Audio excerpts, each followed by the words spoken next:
En el momento en que los investigadores entraron en la casa, quedó claro que el suceso no fue repentino. Todo apuntaba a un proceso que llevaba años en marcha, aunque nadie tuvo tiempo de reconocerlo a tiempo. Una abuela y su nieto adulto con síndrome de Down quedaron en el centro de la situación, que posteriormente adquirió la categoría de caso penal. Los hechos se desarrollaron en la pequeña localidad de Fayette Springs, Pensilvania, situada a las afueras de una zona industrial. La zona estaba compuesta principalmente por casas bajas de las décadas de 1960 y 1970, ubicadas en amplias parcelas con patios privados. La composición social de los residentes era diversa. Algunos trabajaban en empresas manufactureras locales, otros en el sector servicios o en instituciones gubernamentales. La localidad se caracterizaba por un estilo de vida relativamente estable, una tasa de delincuencia moderada y escasas intervenciones de los servicios sociales. El caso involucraba a una anciana, Marian Keyen, de 73 años, y a su nieto de 28, que había vivido con ella desde su infancia debido a discapacidades del desarrollo. Los registros médicos confirmaron que tenía síndrome de Down y otros trastornos comórbidos asociados con retraso en las habilidades motoras, inestabilidad emocional y dependencia moderada de la supervisión constante. Las dificultades cognitivas secundarias, detectadas entre los 16 y 17 años, llevaron a los médicos a recomendar la presencia continua de un adulto capaz de ejercer como tutor. La abuela estableció formalmente la tutela tras el fallecimiento de la madre del niño, cuando éste tenía 9 años. El padre no tuvo contacto con él ni participó en la toma de decisiones en los documentos oficiales. Marian recibía ayuda financiera estatal para el cuidado de una persona con discapacidad y acudía periódicamente a los servicios médicos de una clínica local, donde se sometía a exámenes de rutina. Los registros indicaban enfermedades cardiovasculares crónicas, disminución de la actividad motora y problemas periódicos de orientación en la vida cotidiana, típicos de su edad. Las condiciones de vida correspondían al formato típico de una casa de una planta con 3 habitaciones. Una habitación estaba ocupada por el nieto y la otra por la abuela. La tercera se adaptó como despensa y lugar para guardar dispositivos médicos, muebles y artículos del hogar. Las comunicaciones de ingeniería se mantuvieron en buen estado, aunque algunos informes de inspección del apartamento indicaron equipos de calefacción obsoletos y ventilación insuficiente en algunas habitaciones. Las rutinas familiares eran monótonas. Según los vecinos, la abuela rara vez asistía a eventos sociales, permaneciendo principalmente en casa. El nieto salía al patio, a veces, la acompañaba a la tienda o a centros médicos. La familia prácticamente no tenía contacto con el exterior, aunque los trabajadores sociales visitaban periódicamente el apartamento para confirmar las condiciones de atención. Sus informes contenían evaluaciones neutrales. Se garantizaba la disponibilidad de atención básica, se satisfacían las necesidades básicas y no se observaron infracciones graves.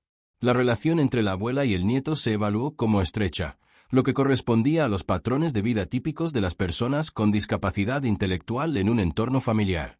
Los registros médicos de especialistas indicaron la dependencia del nieto de apoyo constante, incluyendo el control de la toma de medicamentos, la higiene personal y el cumplimiento de un régimen de sueño y alimentación. Se indicó que la abuela tenía las habilidades necesarias para mantener dicho régimen, aunque los cambios propios de la edad cuestionaban el desempeño a largo plazo de esta función. Entre 2020 y 2023, comenzaron a aparecer notas en los documentos médicos sobre la disminución de la resistencia física de la abuela y su dificultad para moverse.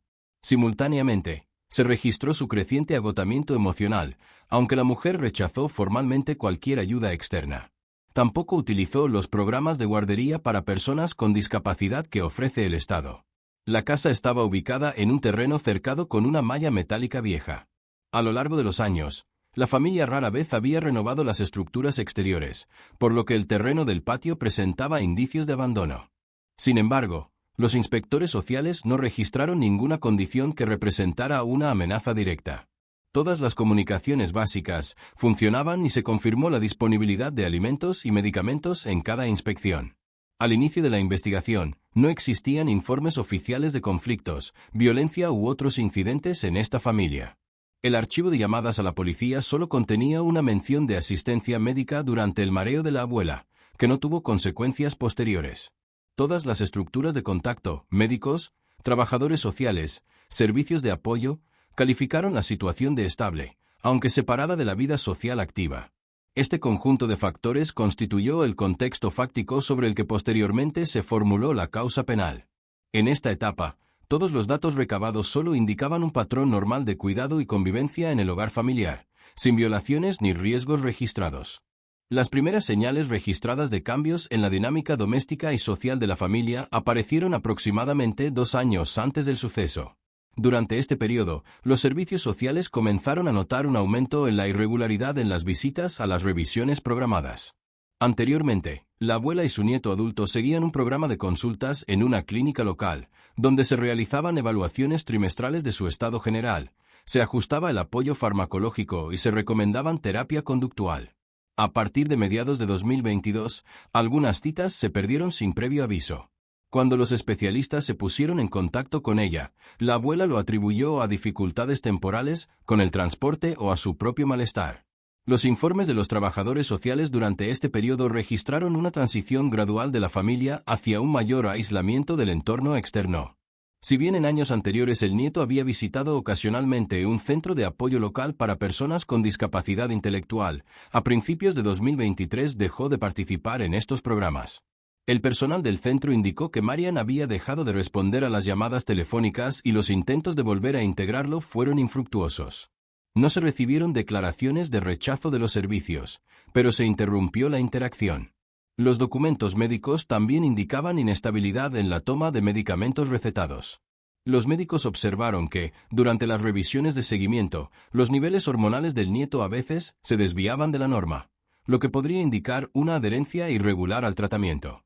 La abuela lo atribuyó a periodos de estrés o a que el nieto a veces se negaba a tomar la medicación. Sin embargo, estas explicaciones no se acompañaron de solicitudes adicionales de apoyo externo ni de una corrección del plan de cuidados. En 2023, los vecinos empezaron a ver a su nieto en el jardín con menos frecuencia. Según su testimonio, solía dar paseos cortos con regularidad o ayudar a su abuela con tareas sencillas en el jardín. Con el tiempo, su presencia se hizo menos notoria. Los vecinos no registraron ninguna situación alarmante, pero observaron que la casa parecía cada vez más cerrada y que las ventanas permanecían tapadas. Además, durante este periodo, el número de visitas de la familia a los comercios locales, donde antes eran conocidos por el personal y los visitantes, disminuyó significativamente. Varios informes revisados de los inspectores sociales registraron pequeñas, pero recurrentes desviaciones en el estado de la vivienda.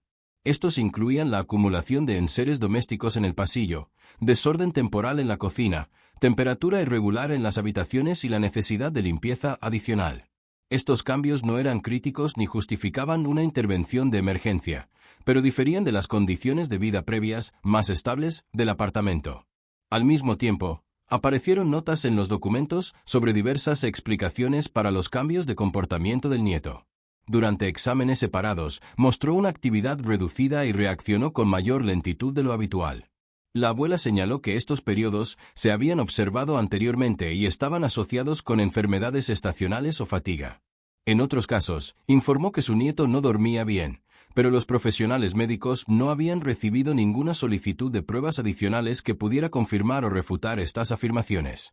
Los servicios sociales observaron un aumento en el número de rechazos a las visitas domiciliarias programadas.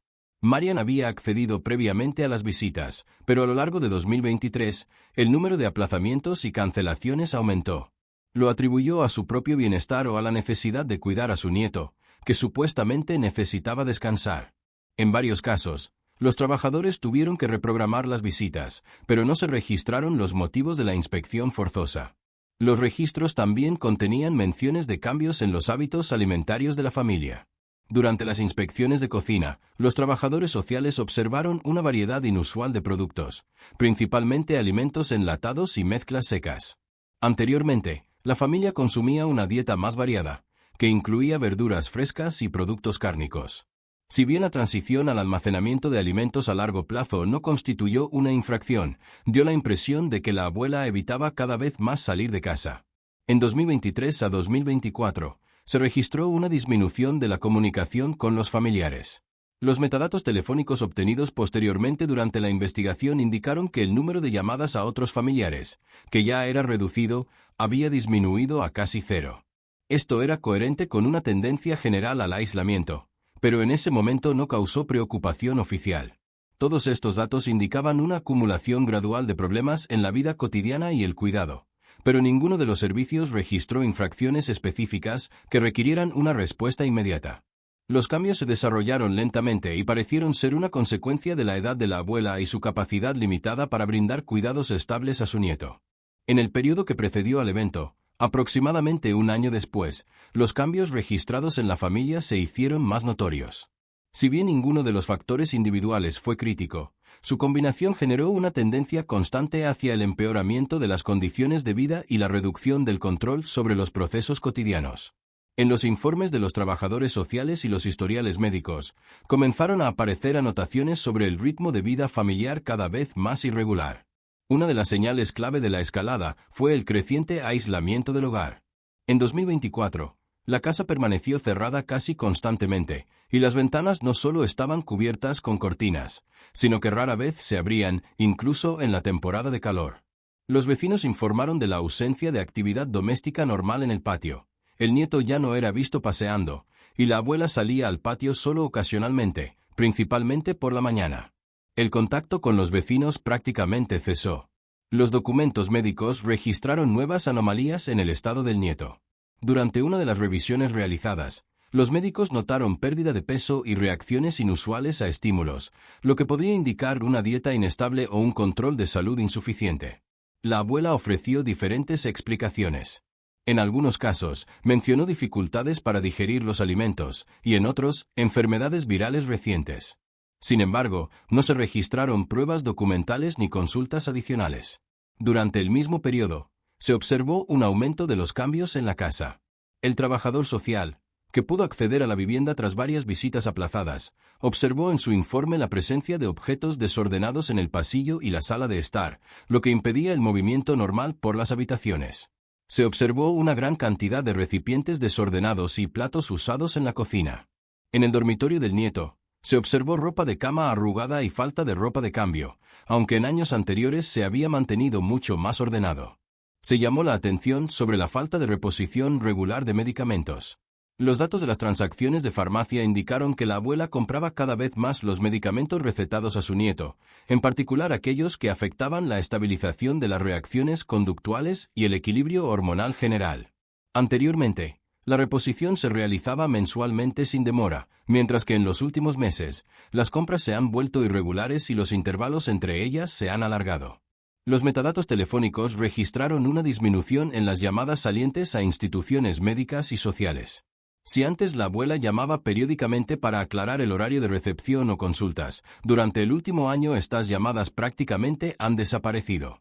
Además, no se detectaron solicitudes de ayuda ni informes de dificultades. En abril de 2024, un vecino señaló que la iluminación exterior de la casa llevaba varios días sin encenderse, aunque esto había ocurrido con regularidad. Otro vecino señaló que los cubos de basura llevaban 2 semanas abandonados en el patio. Estas circunstancias no fueron documentadas por las autoridades en el momento de su ocurrencia, pero se confirmaron posteriormente durante la entrevista. Los informes de los servicios sociales registraron periódicamente el comportamiento atípico de la abuela durante los contactos breves. Se comunicaba de forma intermitente, a veces confundía las fechas de las visitas y proporcionaba información inconsistente sobre la rutina diaria de su nieto. Su propio estado se describió como de agotamiento, pero sin signos de problemas médicos agudos. Los servicios recomendaron revisiones más frecuentes, pero debido a las dificultades de acceso, no pudieron implementarlas regularmente. Las condiciones de vida continuaron deteriorándose. Varios documentos indican una disminución de la temperatura en algunas habitaciones de la casa en invierno y un funcionamiento irregular del sistema de calefacción. A pesar del antiguo estado del equipo, no se habían presentado problemas similares anteriormente. No se encontraron datos claros sobre si se habían realizado reparaciones o inspecciones técnicas. En general, la escalada se caracterizó por un creciente aislamiento, el aumento de las dificultades domésticas, la inestabilidad de la atención médica y una discrepancia entre las explicaciones de la abuela y la realidad de la situación. Todos estos factores no constituyeron un delito en sí mismos, pero en conjunto crearon un entorno en el que el control sobre la salud y la seguridad del nieto disminuyó gradualmente. Los acontecimientos de las últimas semanas previas al incidente se caracterizaron por un notable deterioro tanto de las condiciones del hogar como del comportamiento general entre la abuela y su nieto adulto. Los documentos de los servicios sociales y las instituciones médicas obtenidos durante la investigación muestran una marcada transición desde un largo periodo de lento deterioro a violaciones más pronunciadas del régimen de cuidados y a la falta de control sobre procesos vitales importantes.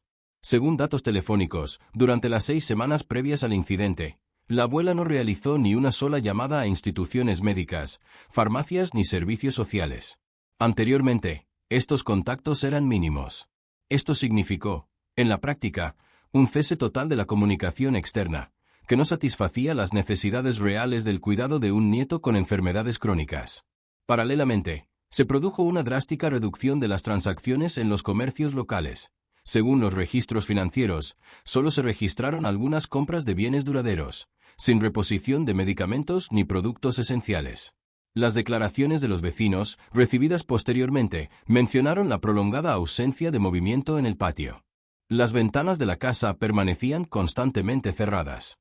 A diferencia de los meses anteriores, cuando se oían al menos breves sonidos de la actividad doméstica, en las semanas previas al incidente, la casa parecía completamente desierta. Uno de los vecinos comentó que durante 10 días no había visto ni una sola luz encendida en la casa, aunque anteriormente la iluminación se había encendido incluso durante periodos de aislamiento parcial. Según los registros de la farmacia, la última compra de medicamentos obligatorios para el nieto tuvo lugar más de 2 meses antes del incidente. Los medicamentos que debía tomar a diario no se repusieron y los médicos no recomendaron ningún cambio en el régimen de tratamiento. Esto dio motivos a la investigación para suponer que durante este periodo prácticamente no se realizó ningún seguimiento de la salud del nieto.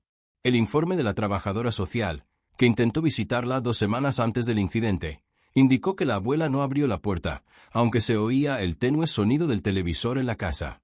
La trabajadora describió el aspecto del apartamento. Las bolsas de basura, que solían sacarse al menos varias veces al mes, se habían acumulado en el patio. Había publicidad sin recoger en el porche. Había correspondencia en el buzón durante las últimas 2 semanas. Estas señales indicaban que la abuela no había salido de casa o lo había hecho en muy pocas ocasiones. La investigación también registró que no se había confirmado la compra de alimentos frescos durante el último mes. Esto generó la sospecha de cambios en la nutrición que podrían haber afectado al estado de salud del nieto. Según una inspección posterior, solo se encontraron restos de productos de larga duración en el refrigerador, algunos de los cuales estaban caducados. Los registros oficiales indicaron que este estado de los productos no cumplía con las recomendaciones mínimas para un hogar con una persona con discapacidad intelectual. Se prestó especial atención al comportamiento de la abuela en los días previos al suceso. Observaciones a través de vecinos y fuentes indirectas indicaron actividad nocturna atípica. Se registraron varios casos de breves encendidos de luces en diferentes habitaciones en la segunda mitad de la noche. Al mismo tiempo, estos episodios no se acompañaron de los sonidos habituales de la actividad doméstica. De vez en cuando, se oían ruidos intermitentes de movimiento de muebles provenientes de la casa, pero no se documentó con antelación ninguna circunstancia que lo explicara. En declaraciones posteriores de los trabajadores sociales, se enfatizó que el estado de la abuela durante su último contacto telefónico con el servicio fue preocupante. La conversación fue breve y la información que proporcionó no se correspondía con la rutina diaria previamente establecida. La abuela mencionó fatiga y que estaba intentando mantener todo en orden, pero no proporcionó detalles. El servicio programó una visita de seguimiento, pero esta nunca se realizó debido a la falta de acceso al apartamento. También se documentó el deterioro de la infraestructura doméstica. Una de las inspecciones indicó una calefacción deficiente, aunque ya se habían establecido temperaturas más bajas en el exterior. Algunas habitaciones estaban considerablemente refrigeradas, lo que podría haber afectado la salud del nieto. No se encontraron datos sobre intentos de contactar con los servicios técnicos para reparaciones o mantenimiento de equipos. Los datos fácticos generalizados indicaron un deterioro agudo y sistémico en todos los aspectos clave de la atención, desde la nutrición y las condiciones de vida hasta la medicación y el contacto social. Ninguno de estos elementos se consideró por separado como indicio de un delito, pero su combinación conformó la imagen de un periodo de crisis que precedió inmediatamente al evento identificado. El incidente se descubrió después de que un vecino denunciara una prolongada ausencia de señales de vida en la vivienda. La policía realizó una inspección. Tras obtener permiso para forzar la entrada, encontró violaciones de las condiciones de vida, falta de alimentos frescos y rastros de abandono prolongado en el hogar. Se encontró un cuerpo sin signos de vida en la habitación del nieto. El examen médico forense confirmó que la muerte no se produjo de forma repentina, sino que se desarrolló con el tiempo. No se encontraron rastros de forcejeo ni interferencias externas en la vivienda. Una inspección de la vivienda documentó la ausencia de medicamentos necesarios, una violación del régimen de temperatura y escasez de alimentos. La policía obtuvo acceso a datos telefónicos y financieros, que confirmaron el cese total de contactos externos durante el periodo reciente. El caso se clasificó como un incidente criminal relacionado con la atención inadecuada. Los materiales fueron transferidos a las autoridades competentes, donde se documentaron oficialmente y se archivaron tras la finalización de los procedimientos periciales.